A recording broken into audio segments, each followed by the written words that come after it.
Hi there, it's me again, Brett Fish Anderson, and we are continuing with the theme of fruits of the Spirit. And today we're going to be looking at the fruit of joy.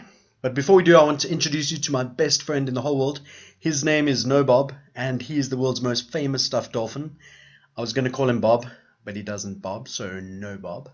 Anyway, back to joy. Now, I think a lot of people get confused with the idea of joy and happiness, and people kind of interchange them, think that they are the same thing, but I don't think that is true. For me, the way I see the difference is this: happiness is situation or context dependent. If you give me an ice cream, I'm happy. If you give me a big pile of chocolate, I'm happy. If I get a good mark for my test, I'm happy. If there's nice weather outside or if my team wins the sport, I'm happy. Those things are happiness inducing. When things go badly, then I become sad or I become unhappy. Now, joy, which kind of in some ways feels the same as happiness, if I experience happiness or joy, it feels like the same thing. But the definition of joy is that it's something that is there even if the situation or the circumstances don't give a reason for it.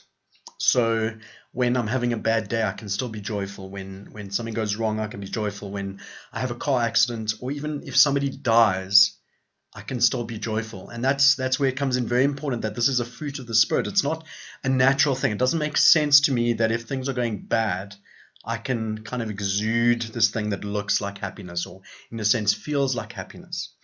But the idea of joy is that it's a deeper emotion. It's something that the Holy Spirit produces in us.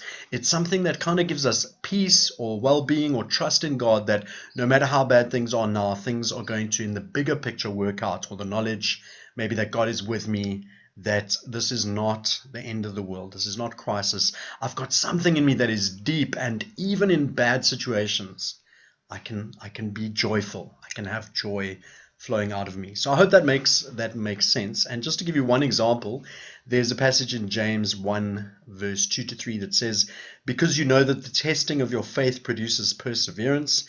And then it goes on to say, consider it pure joy, my brothers and sisters, whenever you face trials of many kinds. So facing a trial does not sound like something that will bring you happiness. But Paul is saying, like, even when you're facing trials, then consider it pure joy. There's something in you. There's a peace. There's a sense of God's Spirit saying, I'm with you. I'm going to give you the strength to get through this.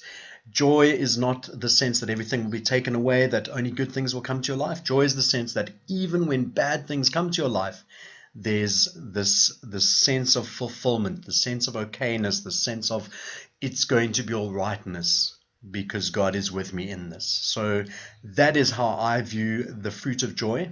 And it's a choice. Remember, we looked at love. We said love is a choice. Joy, there's the sense of choice. Happiness, I'm happy because things are going well or badly.